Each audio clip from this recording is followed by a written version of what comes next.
trustworthy, loyal, helpful, friendly, courteous, kind, obedient, cheerful, thrifty, brave, clean, and reverent. So I kind of figure out, I'm a punk rocker, so I figure out ways around, ghetto up a stand to say to school, $120. So it's expensive. It's an investment of time and money for sure. See, I don't know. To me, there's a lot of me that's black and white. But like, I was talking to I think I was talking to Moss, and I'm like, Sean's reaching out to people like in France and Illinois, and all these people is like. Jake in Illinois, love you, brother. he's always been working on the videos, which I think is great. It's totally awesome. I mean, I forget. How did you find me again, dude? Just texted. Yeah. I mean, he discovered it somehow. And it's like, it's a Central Oregon community college. I'm just stretching the definition of community a little bit. That's pretty much, yeah, exactly. So, I agree, Pat. I wish I could make it more prevalent. And we're working on it. I think by the time I retire, it'll be more of a standard version of an education delivery model. There's so much bullshit like that seat time in 10 minutes. Well, that's antiquated. I mean, the problem with any large system, whether it's government, whether it's academic, it's a huge ship. Imagine steering the Titanic. Forget the iceberg for a second, and try to make a left turn. I mean, it takes miles. You got to haul on the wheel, and then it slowly turns, if you can even haul on the wheel. That's academia in a nutshell.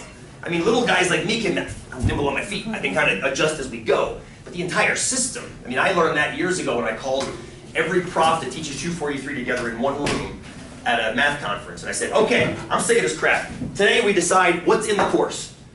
Now, sit down. Shut up. Here's some Post-it notes, And we sat down for 2 hours, and we got done, and we got about 5% closer to all deciding on something.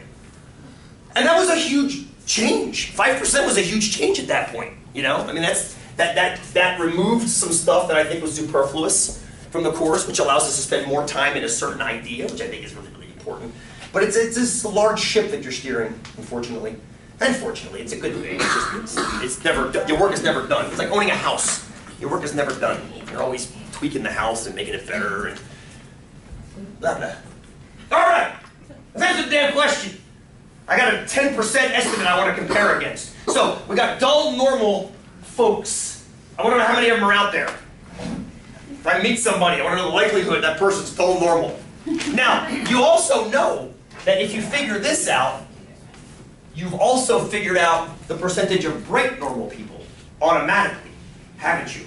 Yeah. Here's why. Here's why. Here's your IQ curve. It's got 100 in the middle. Now you also know that if you go out to 115 and then 130 or down to 85 and down to 70, those are your standard deviation measures. So you've got this wiggle room around average. Dull normal, as we just figured out before with that image, goes from 90 down to 80. So we got to figure that out right there. But you've also got bright normal by default, haven't you? Assuming that bright normal is the exact opposite of dull normal, which means it flips it over to the other side. Right. So bright normal would be, what would that be? 110. 110 to 120. 120. So we'll answer both at the same time. I mean, why not? If we're going to get one answer, let's just apply it to the other side. Is that fair? I'm assuming bright normal exists. I think it just did. I think it's looked up on the Wikipedia page and saw it. So let's focus on dull normal and then realize we can carry that answer over. Ask the questions right now before we go any further. Because if you can set that curve up, we're happy to die. Go, ask question. I'm going to move the camera too because you can't really see that right now. That's better. Decent? Now some of those numbers have easy z-scores. We need to use the standard normal distribution. We can't plug this curve into that program because it's not called IQ normal. It's not called pregnancy normal. It's not called Spitz normal. It's not called Phelps normal. It's not called later on speed limit normal. It's called STA normal, standard normal. And the idea is all these bell curves, whatever the context, can be transformed using that conversion down to STA normal. So in other words, let's use some other colors. We've got to run the conversion. We know 100 correlates to 0. We know 115 correlates down to 1. 130 correlates down to 2. We know that 70 correlates down to -2 and 85 correlates down to -1. The question is, what do 80 and 90 correlate down to? And that's where that conversion comes in. That's where that conversion comes in. To figure that out, all we got to do is run that conversion. Now I know this is like taking a step backwards because you guys have already figured it out, but let's run it again so you can see how to figure. I'm running out of colors.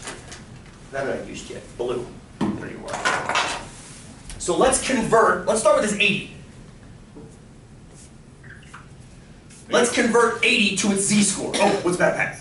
I was going to give you the answer. Oh, good. We already did, actually. You gave me the answer earlier, but let's see how Pat got that. Now, the way he did it before was he reasoned. He said, okay, 80 is 20 down from 100. That's a drop of 20. And you can't use 20 as a z-score, though, because the 20 is in IQ points. You need to remove the unit of IQ points. And by doing that, you use the standard deviation. That tells you how impressively down is it. 20 sounds impressive. 20 standard deviations? No, my friend, no. Not 20 standard deviations. It would be 20 standard deviations if the standard deviation was 1. If the standard deviation were 2, it would be 10 standard deviations down. If the standard deviation were 4, it would be 5 standard deviations down. But the standard deviation for IQ scores is 15. So you have to weight it. So what Pat essentially did was he said, oh, okay, I can find the z-score for 80. I take its score of 80 and figure out its difference from the mean of 100. That's your negative 20. But then you have to see how impressive is that. It's not enough just to look at Phelps and Spitz and their times and say, oh, Phelps beat him by a hundredth of a second. That's only meaningful if you know what a hundredth of a second is worth. That's what this guy tells you. The denominator tells you what it's worth. What is it worth? A hundredth of a second, as Marnie pointed out, is a very quick time. But when the standard deviation is in thousandths of a second, then it's a huge difference. It's 10 times more valuable than you think it is. And that's the same thing that's going on here. So this z-score here is negative 20 over 15. That's negative 4/3. 1.33 if you want to use decimals. Which, if you think about it, that makes perfect sense. It's a third of the way down from 1 standard deviation down. It's a third further. So your 80 is going to correspond to negative 1.33. And you've got your first z-score to plug into the normal. But you got to stop at 90. So we got to convert 90 as well, yes? Well, let's convert 90. 90, same thing. Negative. Yes! Beautiful! Negative 0.67. Yes! Because it's only 90, which is, that's only 10 down from 100. But again, 10 what? 10 IQ points. Your TI cannot handle units. It needs the units removed. If you've got 10 IQ points, it's going to say, come back again when you've got currency I can use. And it won't tell you that. It won't give you an answer that's meaningless. So you have to make sure you give it the right answer, the right numbers. So you have to say, okay, divide it by 15 points. And this is one of those things that drives me nuts about American education. This number here carries a unit. It's IQ points. This number carries a unit. It's IQ points. Dividing IQ points by IQ points removes the unit. You guys in 105 had to suffer through a whole project on this. Dimensional analysis, yes. Yes, I made you suffer through the whole damn thing. Because it's one of those woefully, it's one of those things American math students are ill-prepared for, unfortunately. And I never really let it go. This is a perfect example of it. So here we go. Negative 10/15, negative 2/3, 0.67. How's that? It's to a decimal. You can also put fractions in your machine if you want to. You guys ready? We got it now. It's a forward problem, yes. Yes. Is it a between left or right? It's definitely a between. You have two of them. It's negative, it's 80 to 90, or negative 1 1/3 to negative 2/3. Let's fire this bad boy up, go up here. We said, okay, we can-ish. I was off by a bit. You were off by a bit? Oh, you've calculated already. All right, it's the program, it's the normal. All right, let me zoom in on the screen a little better. Folks at home can see what the hell we're doing. Okay, beautiful. Forwards. Between, for sure. Starts on the left at negative 1 1/3. Or 1.33, that's fine. Right, negative 0.67. Let's go shade it for you. Looks like our graph, friends. About 16% of people walking around at dull normal. 16% of people. Which means 16% of people walking around are bright normal as well. Right. So 1 in 6 people-ish. I'm going to call 1 in 6. Let me round it off. 1 in 6 people dull, 1 in 6 people bright. There you go. By definition of that IQ. Joe, question. Oh, okay, I thought I saw a motion. Like you activities. Cool? That's it. That's it. That's how you can quantify. I like your spitball estimate, Pat, the 10%. It's not bad. What makes it tricky with a bell curve, what makes it tricky with this curve is the shape of the curve. It's a pseudo, I don't think I ever told you guys the equation. You don't memorize this by any stretch of the imagination.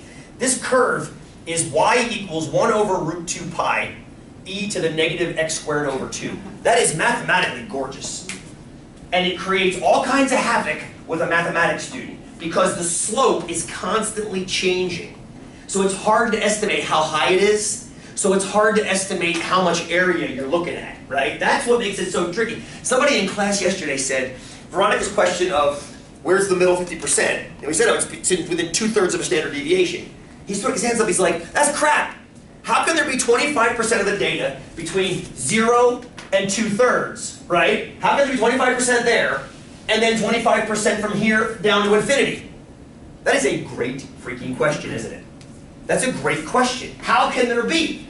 Because so much of the curve is right here. And that exactly geometrically equals this triangle, if you will, that's out here. It might not look it, but that's why you have mathematics, because your gut isn't always right. Your gut isn't always right. Sometimes your gut thinks it's an optical illusion almost. There's so much of a rapid rise right here in the curve. You're picking up area as you get close to the middle very quickly up to a point. That's where the software comes in to help you calculate that.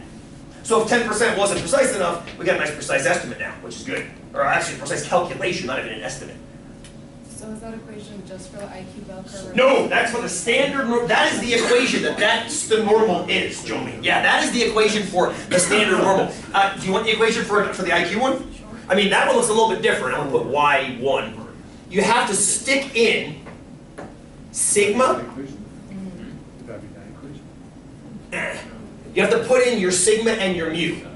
So whatever they are, in this case it'd be 15 here, and it would be 100 there. You guys don't have to do this at all, just so you know. I mean, the reason, one of the reasons we learn this conversion is to get from this curve back to this curve. And if you're interested, again, in Y, that's what the proofs are online for if you want to see them. But that curve that you're seeing right there he's what's being graphed. And the reason he's symmetric on both sides is because of that squared right there. Because of that squared. It's absolutely gorgeous. It's absolutely gorgeous. Because it's squared. You've got like an exponential bit of the curve here. Looks kind of exponential, right? Looks exponential. Looks exponential. And then it does this cool, this turn of the corner and back down. It's all a function of that function. Totally rad. Totally rad. But again, it's not a math-based stat course. It's a stat-based stat course. So I didn't want to get too much into that, but that answers the question about some of the properties of the curve. Let's keep going with the IQ though. The next one I have is, yes! Let's go to the superior, folks. Yes, superior. Superior. This is actually related to your exam question. After talking to you guys yesterday, I realized it, believe it or not. I could have asked you this one yesterday. Now that I look at the number. Yeah, that's kind of cool, actually.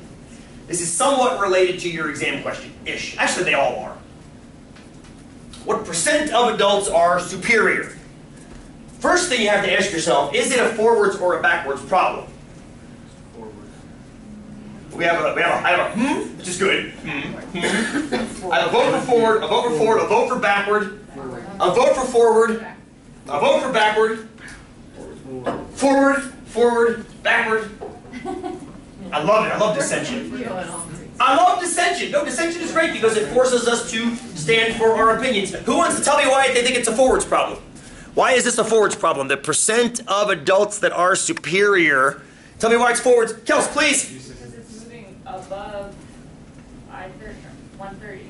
Okay, and so what question are you looking for? What percent? You don't know the percentage. Remember what Di said about forwards versus backwards, right? She said a forwards problem, you have a z and are looking for an area or a percentage. So this sounds forwards, yes? You have a score. It's not a z yet, but it's called a raw score. These numbers here, I think technically they're called raw scores. We have to convert them to z's, but we can do that. We have the conversion factor needed to convert the raw to a z, which means we have the tool needed to get us onto this curve. So this sounds like forwards to me, yes? This sounds like forwards. We can actually use the same curve if you guys want to. I'll just erase this. This is terrifying, but we'll just get that out of the way. Sorry, didn't mean to upset you with the curves. So yeah, I think we got it. I think we got it. I mean, and actually, you probably can see you don't even have to do much of a calculation with the 130 because of where 130 falls. I think it's clever that these folks use such nice numbers. And again, it begs the question is what you're actually talking about with IQ. But so here's 130, yes? We need to be here, above 130. Somebody always asks me, so I'm going to preemptively answer the question for you if it's okay. What's the difference between being strictly above 130 or being above and equal to 130? Somebody always asks me that question. It's such a good question. Some of you may be thinking of it right now. Well, since I just said it, you probably are all thinking about it right now. But does it matter if you include 130 or not? It does not, mathematically. And here's why. Here's why. What number is directly to the right of 130? It could be. But which one is it?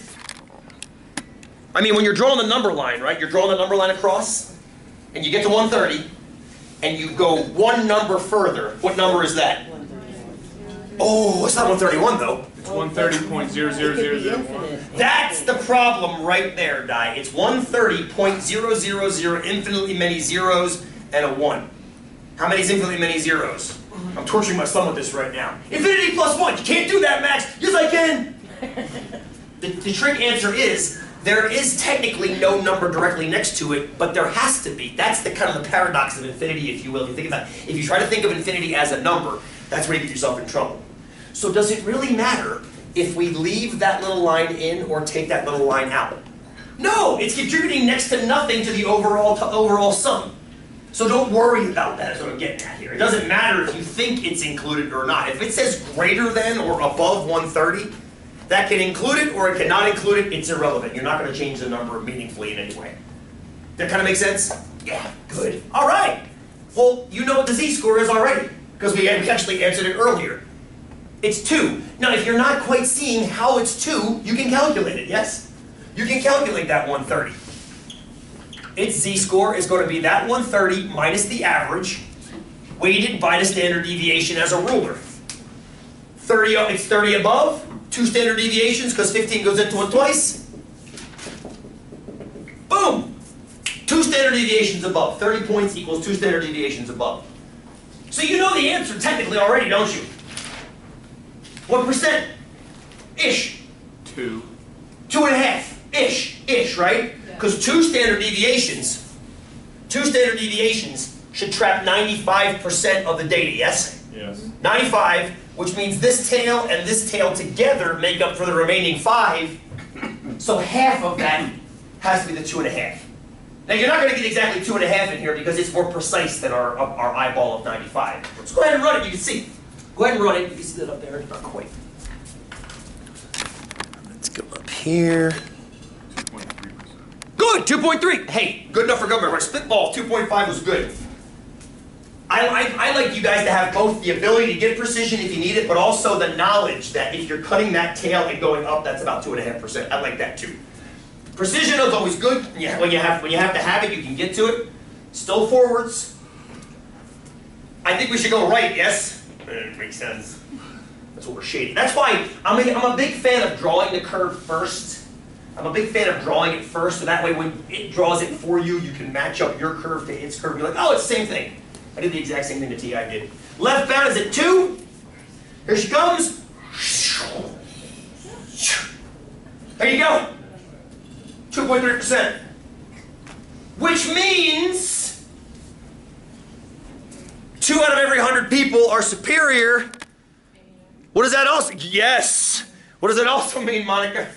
That they're not superior. Yes. Whatever that word Whatever that would be, I'm going to guess since this was done in the 40s, it's inferior. Damaged. Try again. Ding, thanks for playing. I don't know what they're going to call it. Defective. Defective, that's what it was. Defective, thank you. Defective. That was actually a label in there, defective. So you know by symmetry you got 2.3% below 70 as well, by definition. And what's kind of cool about that is you can kind of figure out what's in the middle if you know the other areas, which you guys do. But FYI, Patty, what's up? I got it. It makes sense! Yeah. That's worth spending a desk on. Hell yeah, it is. I love that. I love that. I just want to make sure it wasn't you pissed. You're happy. That's good. FYI, how many of you have ever heard of being graded on a curve for an exam? This is how you actually have to do it, if you actually grade on a curve. Now most of you, if I asked you what grading on a curve was, what does it mean? Take the highest score. Take the highest score, Make that 100%. make that 100%, okay? And then How do you assign the B's and the C's and the D's and the F's? make a ratio. What ratio? Um, Curious. Well, you take the highest score and equate that to 100. Okay, And then so you take, that many points? Okay. and take the scores down from there. Okay, so let's say the highest score is a 93. Mhm. So that'd be 7 points away from 100. So make that 100 by adding 7 to it. Mhm. So what if somebody got an 82, would that then be an 89? Because just add 7 points to it. That's very commonly what I hear about grading on a curve. Just taking all the points, figuring out the difference between 100 and the low and the highest score, and then adding that in. Although you said ratio, you didn't say absolute adding or anything like that, Jolene. Yeah, So I'm thinking you're thinking of something more sophisticated than just what I just described. I think. I would hope so. It sounds like it. Grading on a curve literally is this. Have you ever seen the movie Flatliners? Back in the 80s, great movie about people that would they were medical students that would put themselves right on the brink of death and experience these like near death, and then bring themselves back. Kiefer Sutherland. Kiefer Sutherland, exactly, Kiefer, love him. The opening scene, they're in a cadaver class, and the prof walks in and goes, on this exam, she walks in and goes, on this exam there'll be 1 A, 4 B's, 7 C's, 4 D's, and 1 F. She doesn't say what the A is, but it's understood that it's the highest exam grade. The 4 B's are the next 4 lowest. The 7 C's are the next 7 lowest. The 4 D's are the next 4 lowest, and the F is whoever came in last. I hate that idea, but that's what this is. Here's your C's, here's your B's, here's your A's, here's your D's, here's your F's. It's establishing the distribution before the test is even taken. All that does is make you guys hate each other. Because first of all, it precludes anybody except one person or 2 people getting an A, which is ridiculous. And secondly, well, that's all you need to hear right there. I mean, everybody should have the ability to be their perfect best, and that should be an A for that person. That's how I measure it. So that's what grading on a curve, it's the bell curve that they're talking about. Grading on a curve is grading on a bell curve. Thank God nobody does it anymore. Because it's antiquated, it's again stupid, it's a self-fulfilling prophecy. I'm going to force some of the class to fail, is what that says. I'm going to force some of the class to fail. Now I never showed you guys your curve from the first exam. If this is A, and this is F on your first exam, you know what your curve looked like? I never did show you this, and I apologize. It looked like this. That's what your guys' curve looked like. It's a half a bell curve with the top chopped off. That's what I like to see. I like to see that, because that means most of you are pushing yourselves into that successful A, maybe low, high B range. I like that. I like that. I don't want a bell curve. It's the last thing I want. Now that does not mean it's not important. Obviously it exists. Let's do some more context. Let's do some more context.